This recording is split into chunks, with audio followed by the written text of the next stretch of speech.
Hello, hello. We have a big adoption update today that I am so excited to share with you all. We realize that we have gone down just about every path there is towards adoption. We are at another pivotal point, and we've certainly encountered a few pivotal points on this journey. And we feel like our experience is important to share for a couple different reasons. The first is that for those of you who we consider our village, our friends, our family, even strangers that have just been supporting us on this journey, we're so grateful for you. And we need you all to understand our heart posture crossing over into this new territory so that you can best continue to support us on this mission of caring for vulnerable children and families.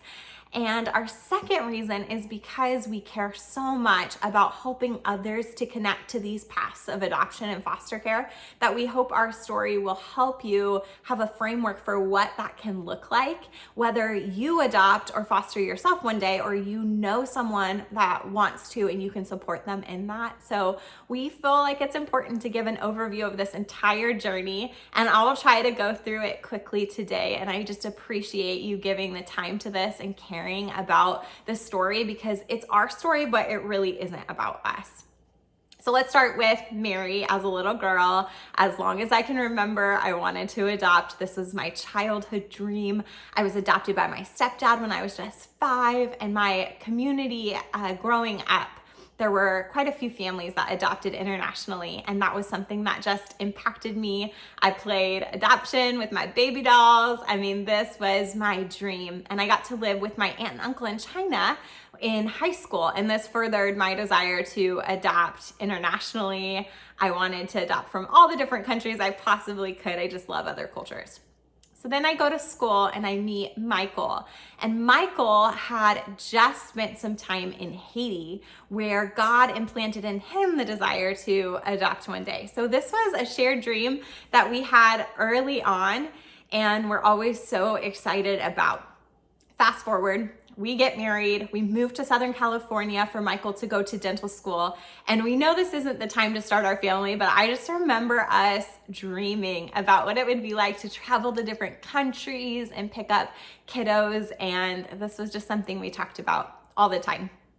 So once he graduated, we moved to Oregon, and he got established in private practice there, and we started to settle. And that's when we got pregnant with our son, Finn. And Finn was such a gift to us. When he was just 2 months old, I actually started the process of international adoption.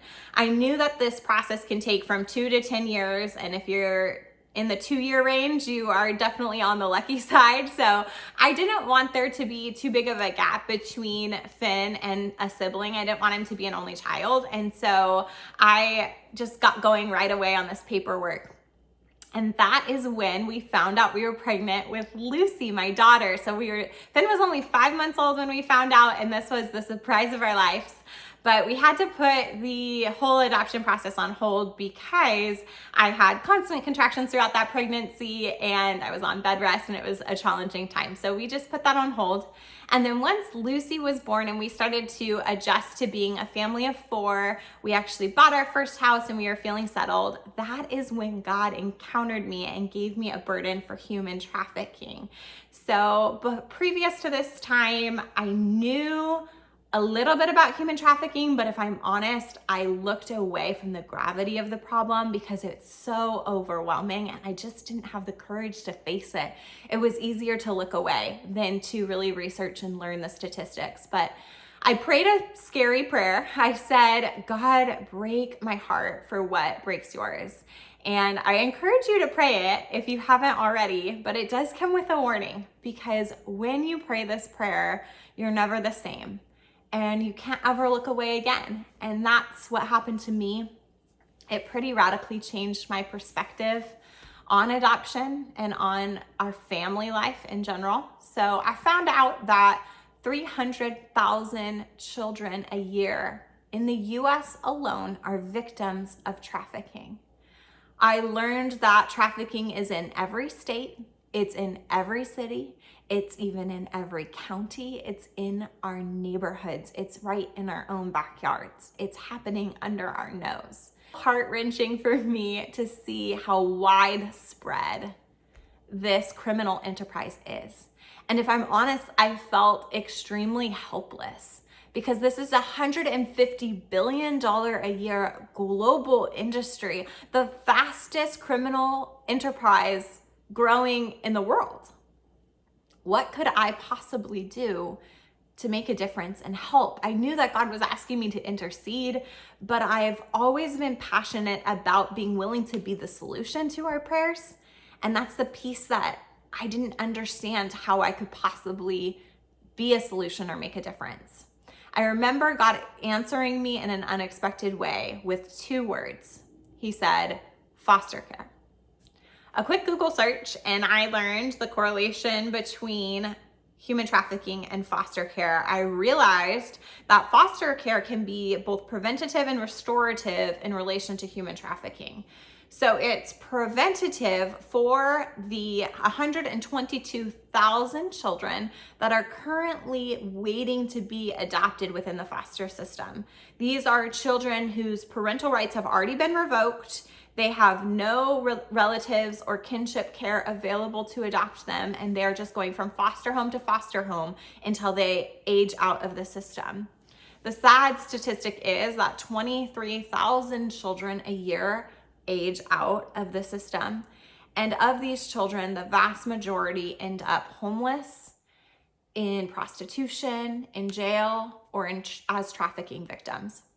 So I realized that adopting children out of foster care is a preventative measure to keep these kids from being vulnerable to becoming trafficking victims.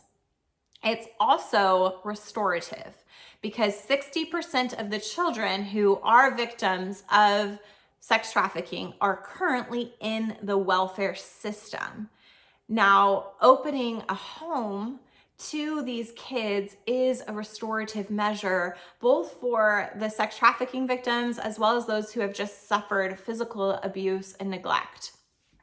This was definitely a burden that God put on my heart and something that I wanted to do right away. If I'm honest, I'm kind of an all-in person. And so to recognize the need being so great, I wanted to just jump right into fostering.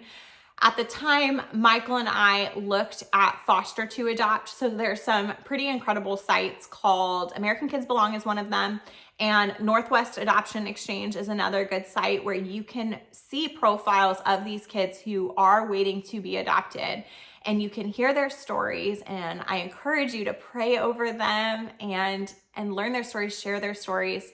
It's really impactful. But what Michael and I kind of concluded was that we didn't feel like God would have us to adopt out of birth order at that time, which means we didn't want to adopt a child older than Lucy. Now, we know families that have adopted out of birth order, and it turned out beautifully, and God led them to do that, but we just weren't feeling like that's something that God was asking us to do. Because the goal of foster care is reunification, that means that the state is going to give every possible chance for the family of origin to receive the support they need in order to get their children back and be able to properly take care of them. Because of that goal, it is a lengthy process to sever parental rights. And so the children that are usually adoptable within the foster system are most of the time older than 5. And the younger ones who have parental rights severed when they're under 5 usually are adopted by the foster home that they are placed into. So that is a different type of foster to adopt model. Foster families are more likely to take in the younger children. That's just kind of how it works. And so because we realized that we couldn't do traditional foster to adopt, meaning pursuing a child that was already adoptable and also maintain birth order in our family, we didn't think it was the right time to go down that path. Michael didn't feel ready to do traditional fostering because of the goal of reunification. He felt like God had given us this desire to adopt, and he honestly was just very closed off to going down that route.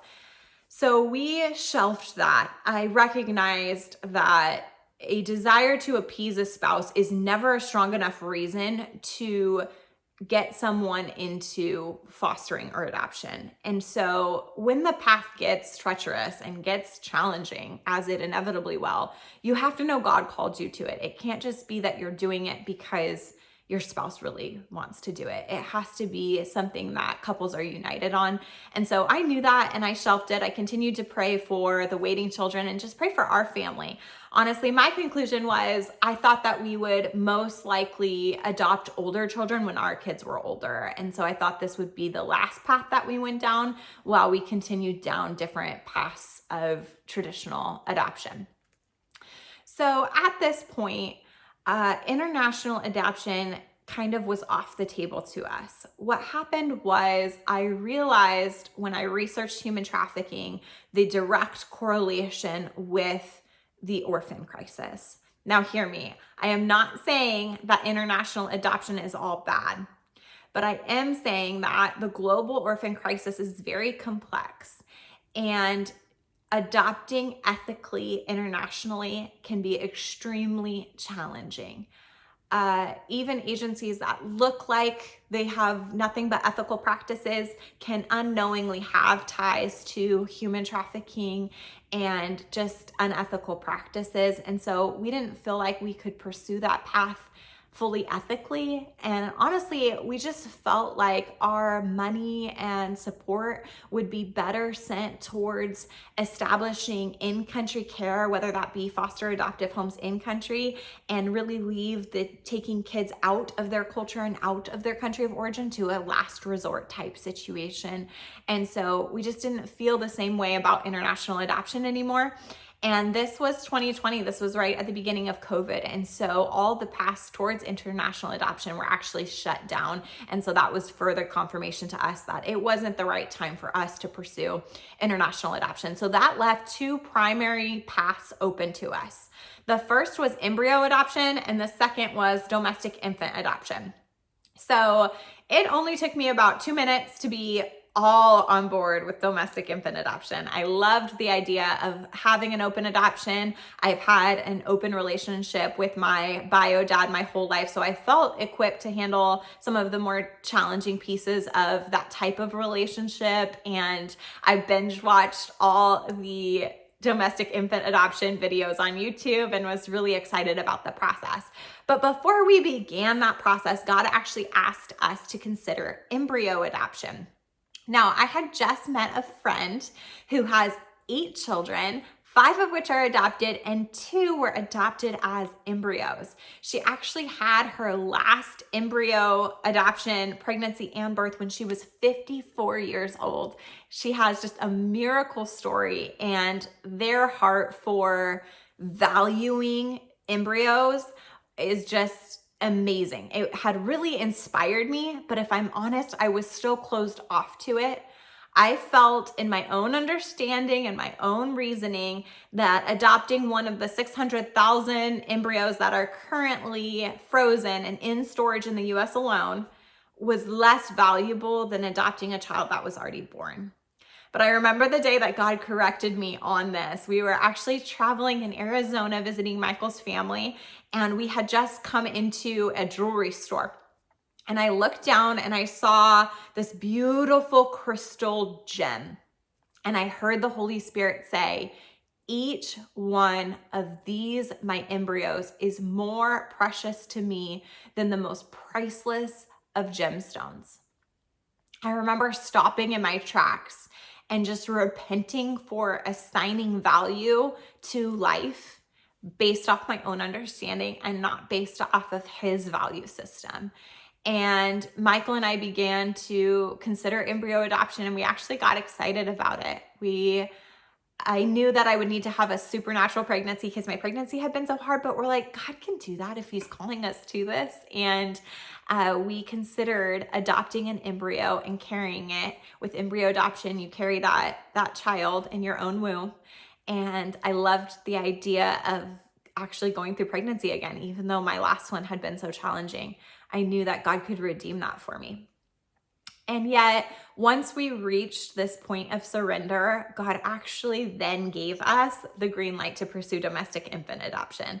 It was kind of interesting, but looking back, I think that God is just after fully surrendered hearts. And so sometimes we'll totally surrender to one path and he'll be like, thank you for your yes. I actually want you over here right now. So we aren't closed off to embryo adoption. That might be something we do someday, but we felt that God had directed us and given us the green light to go down the path towards domestic infant adoption.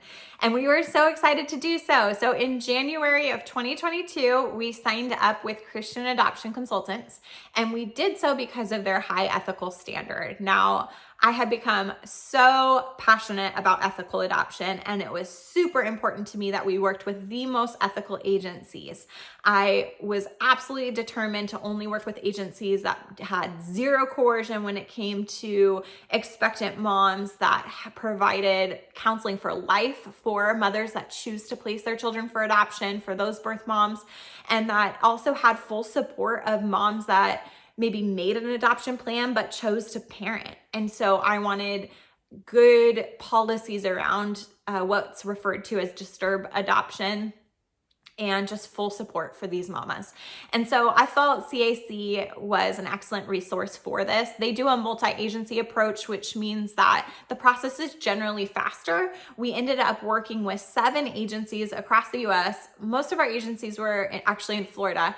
And we knew that these agencies had been well vetted by CAC. I also reached out and asked most of them my own questions to make sure that they had the best practice when it comes to ethical adoption. So we were super excited. We get through the process pretty quickly. We did the home study. It was honestly like a part-time job for all of last year. There's so much paperwork, but I was so excited to do it. It wasn't a burden. We got through the home study. We got active with these agencies, and then we started presenting to expectant moms. And so when you present, you share a profile book that you make of your family, which is so important because these mamas and sometimes dads, these families, they care a lot about which family is going to adopt their kids. I think there's a misconception that they could care less, and that's just not true. They are making the most selfless and loving decision of their life, and they care greatly about which families they choose. And so we took very seriously the process of creating this profile book. We wanted it to honestly reflect our family, our home, our community, our life, our values, and we knew this would be the book that we would then present to expectant moms. And I remember when we received the first situation. So we would get an email in our inbox with a profile of a little bit of information about an expectant mom, and then we got to decide whether or not we would present. And Michael and I presented almost every single time we fit the preferences of the expectant mom, because each expectant mom has different preferences. So we presented honestly as often as we could, which ended up averaging to about one mom every 2 weeks for all of last year. Sometimes we had longer stretches where we didn't have an expectant mom, but usually it was 2 weeks because we wanted, she needs to have the time to make that decision. But I remember the first mom so well that we presented to. And with each mom, I write her a personal letter. I just ask the Holy Spirit what I should write to her. Some of it's similar to in each letter, and some of it's unique just based off what I feel like he's asking me to write to her. It's really personal. And the advice that we had received from our consultant and from other families who have walked this process was to guard our heart. And I understand this advice because most hopeful adoptive families end up presenting hundreds of times before they're matched with an expectant mom.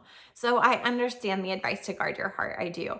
But God actually asked me to do the opposite. He asked me to get attached to every situation, to every mom, and to every baby.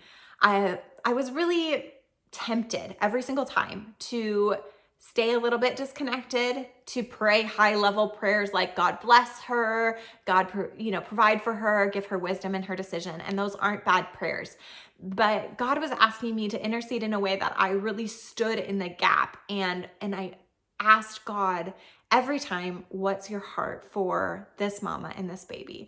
And that process it still makes me emotional because it wrecked me. His love for these vulnerable women and children and families is so great that it was an absolute honor to pray in this way. And it was the best assignment he's ever given me. I mean, I have never felt the pleasure of God on something more than praying for these moms in this way. And so if you ever find yourself in this situation, know that that is your highest honor, to pray for these moms.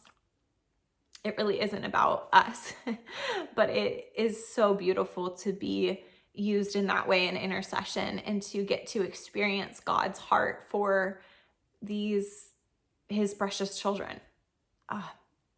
Anyway, so I did that. That was my primary assignment for the last year, was praying for these mamas and these kids and believing, applying faith to every situation, that this situation could be the one God had for our family, that this could be the mom and this could be the baby that God wanted us to adopt into our family, because we were so excited to do open adoption. It was something that Michael was initially scared about, but God quickly changed his heart and made him very enthusiastic about the idea of doing open adoption. And we just didn't go into domestic infant adoption wanting to pluck out a baby. We wanted to love on the whole family unit and keep those relationships. It really is the healthiest thing for children and for the moms, is to have as open of an adoption as possible. That does not mean co-parenting. It doesn't mean that we would be going into that co-parenting together. It just means that you can have an honorable and loving relationship with a birth mom and still have a full connection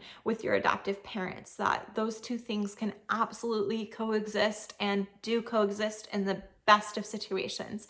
And so we were really excited about having an open adoption, if at all possible.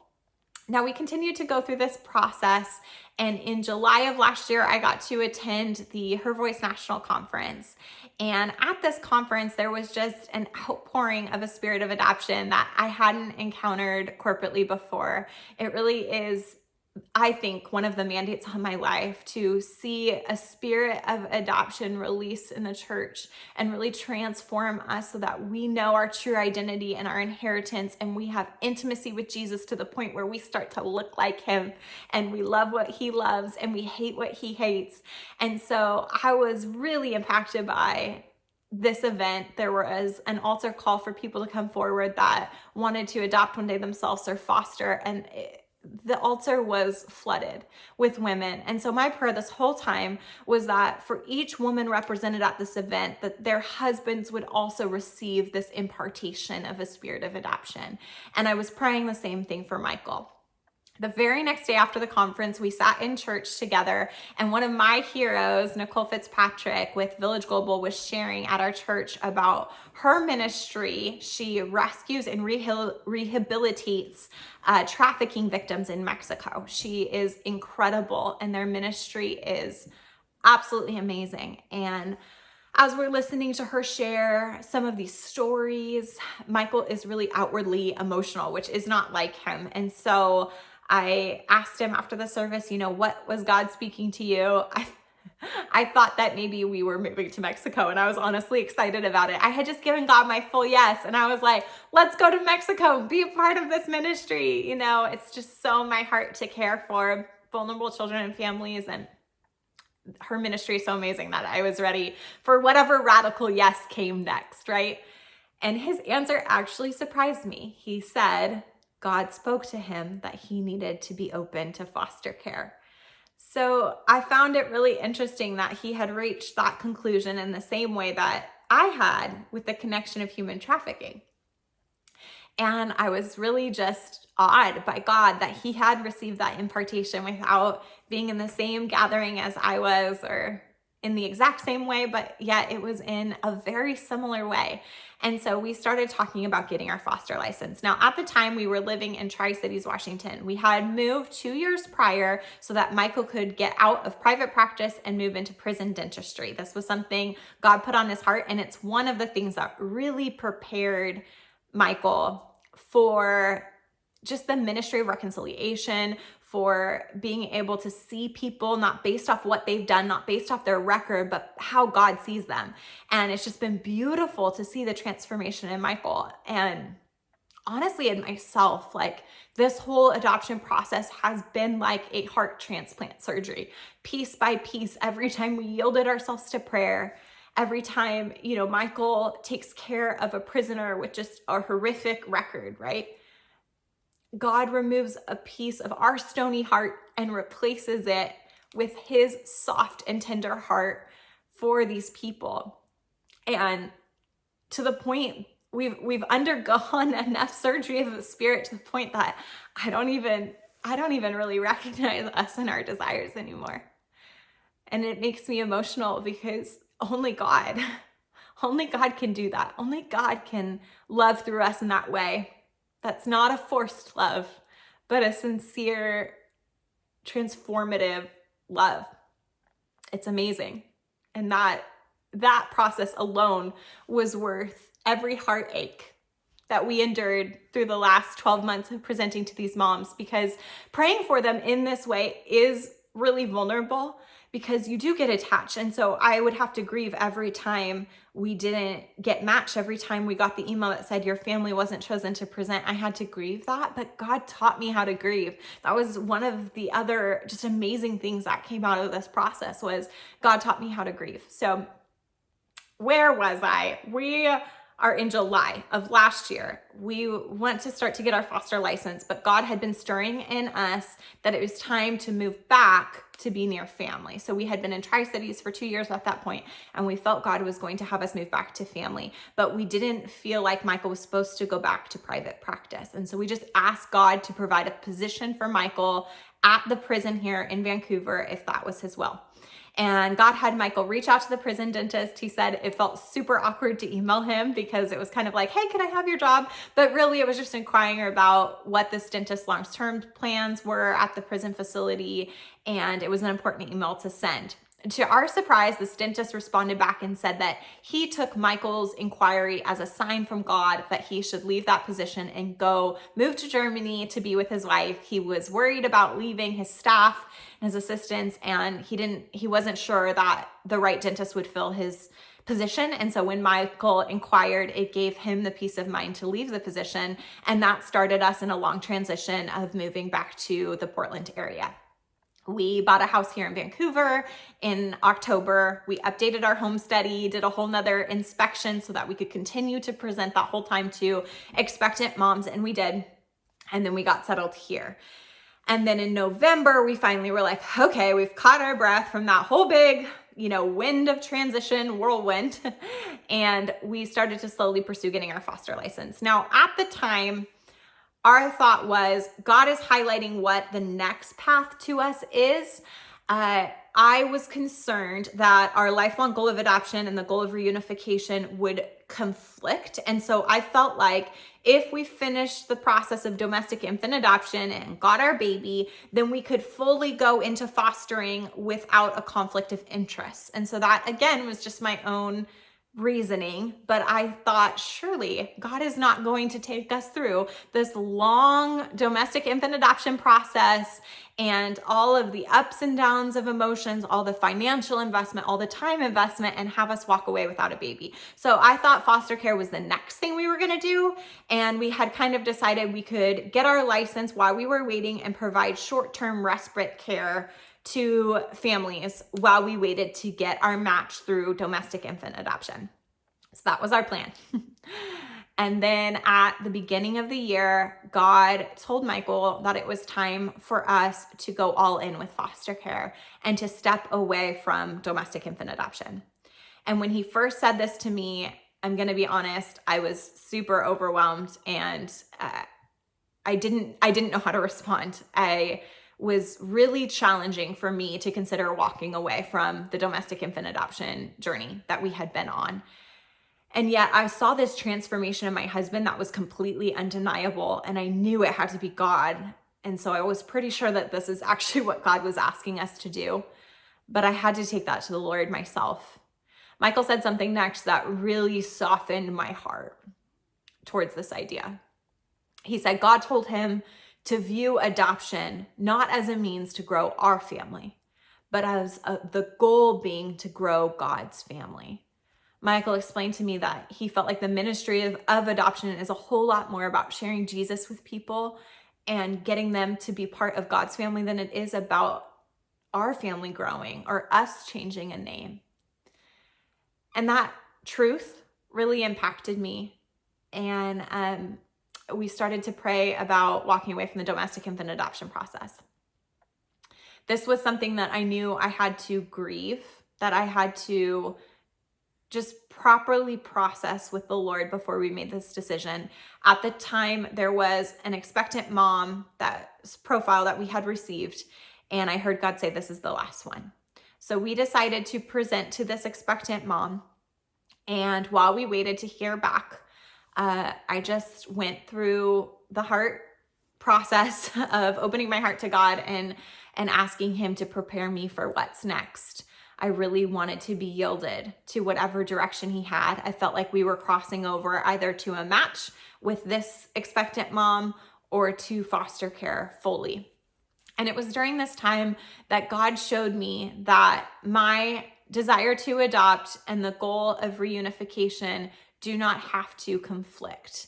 He showed me that I can hold both of those things together and honor him in that way. But I did have to lay down this dream. And I had to get to this point of saying, God, even if I never adopt, I know I will get to participate in the ministry of adoption. And I just want to follow you wherever you lead us. And so this was a new point of surrender for me that was really, really important for me to reach. I remember I was pulling up to my sister's house. This was just this month when we got the email saying that our family wasn't chosen to present. And I sent my kids in the house. I told her, I just got the email, and she knew what that meant. And I said, I just need 10 minutes. And I went back to my car, and I had a choice in that moment to go into self-pity and to go into discouragement, or to offer God worship that cost me something, that involved sacrifice. And I knew I wanted to choose the latter. And so I just took that time to praise the Lord and thank him for the opportunity to worship him in pain with an offering that cost me something, with my wholehearted yes on the table, to leave behind this dream of domestic infant adoption and all the financial investment and all the time investment and all the emotional investment, and go where he was going. And so that time was really beautiful. And then I got to spend the day with my mom and my sister, which was just God ordained, because if I'm honest, when I'm grieving and I'm sad, I just want to be alone. I don't want to be around people naturally, but God has taught me to grieve in community. And so having that day with my mom and my sister was really important. And then that night I had my women's group, and I was reluctant to go because this is a newer group of friends for me. There's only a couple people in the group that I've known for a little bit longer, but I was feeling so tender and so vulnerable that I wasn't sure that I should go. And I definitely wasn't sure that I should share. But on my way to that group, God asked me to share. He said that it was important to release the sweet smelling aroma to him, and that it was going to release his presence, that it wasn't just about me, but it was also about the group. And so I just asked him for an opening to share if I was supposed to. And that night, the leader immediately called me out once she started and just said, Mary, I feel like you have something you're supposed to share with the group. And I was able to just share a little bit about this process and what God was asking me to lay down. And it was just exactly what I needed it to be. I felt like it was this funeral where I laid down my dream, and there were these women warriors of the faith that just stood at attention, honoring the sacrifice, honoring what was laid down. And they just held space for the pain and the grief. And I'm so grateful for that, because honestly, in the church, most of us are way too quick to try to take somebody's pain away, and way less likely to just sit in the vulnerability of their pain with them and acknowledge it. And so I was just so grateful for the emotional maturity and just the Holy Spirit's presence in the room. One of the things that I've had to realize throughout this grieving process is that you can be in pain and still fully recognize the purpose of that pain. That understanding the purpose and believing in the purpose does not equal the absence of pain. And I think that Christians are so quick to say Romans 8:28, all things work together for good, and we mean well. But someone can believe that all things work together for good and still be grieving and still be in pain. And so I'm a very purpose-driven person. I wasn't discouraged. I wasn't believing lies, but it was still hard and it still hurt to walk away from that. And yet I knew that I was right in the middle of the will of God, and I was really excited for what he had. But grieving the right way does bring such good fruit, because what happened was honestly miraculous. The very next day after we get this news, after we've decided we're walking away from this year-long domestic infant adoption process, I felt entirely resurrected, and it was just supernatural, but I felt ready to go all in with foster care. And I felt like God had just done the work that he needed to do on my heart. And I was excited about this new mission, and I was ready. And so that kind of brings us to our big news. We are stepping away from the domestic infant adoption process, and we will continue to pray for the mamas and the families that we maybe encounter in that arena. But God has asked us to fully step into foster care, to traditional foster care, with the goal of reunification. And you need to know that that is our heart, that God has transported his heart into our bodies to the point where we are so excited to be a part of the ministry of reconciliation and to support the entire family. We are not looking to just pluck kids out of the system and try to adopt them. We are not fighting with the families of origin. We want to fully support them. And that is our mission in fostering. And we're really excited about that. At the same time, we do believe that foster care will eventually be the vehicle that we adopt through. And, you know, there are situations where it's just not always possible. It's not always safe for these kids to go back to their families of origin. So if that time comes, we will happily and willingly adopt whatever kiddos have come into our care.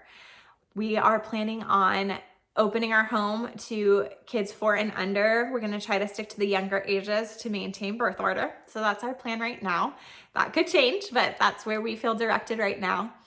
And I have a sweet friend who gave me just a word of correction that really helped me with my perspective stepping into foster care. She said, Mary, when you've said your whole life that you've wanted to adopt, what you weren't saying is that you want an expectant mom to be in a horrible situation, to have no financial provision or family support, to maybe be addicted to drugs, or just be in such a place that she has to make an adoption plan.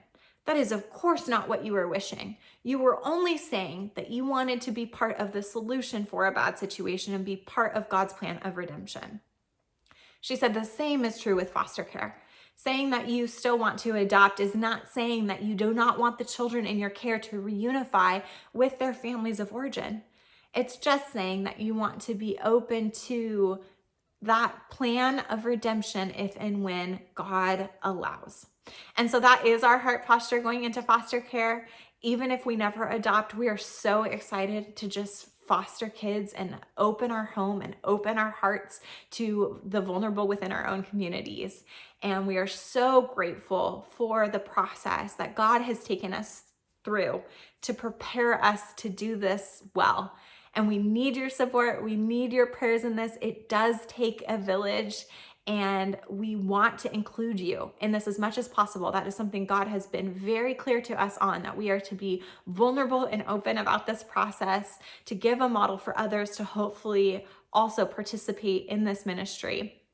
Now, when it comes to children in our care, you need to know that we will have to be very private about their stories. We will not be able to share anything about their background and their history with you, so we won't be updating as much in that regard, but we will still willingly share our part and what God is doing in our hearts throughout this process. You know, we are choosing to do this scared. We're not doing this completely fearless, but the children who come into the system are so afraid, and they don't have a choice on whether or not they're going to participate in foster care. They're forced to do it afraid. And so we'll willingly do it a little scared. And we'll do so gladly because we know that God's going to sustain us and he's going to take care of us, even when we make the decision not to guard our hearts, because every kid in our care is worthy of our love, whether they're here for 3 days or 3 months or 3 years. And so we really are going all in, and we appreciate you understanding that heart posture and just you taking the time to see an overview of our journey and what God has done in our heart to get us to this point. Thank you for being our village. We love you all so much, and we cannot wait to continue on in this just radical adventure following Jesus wherever he goes.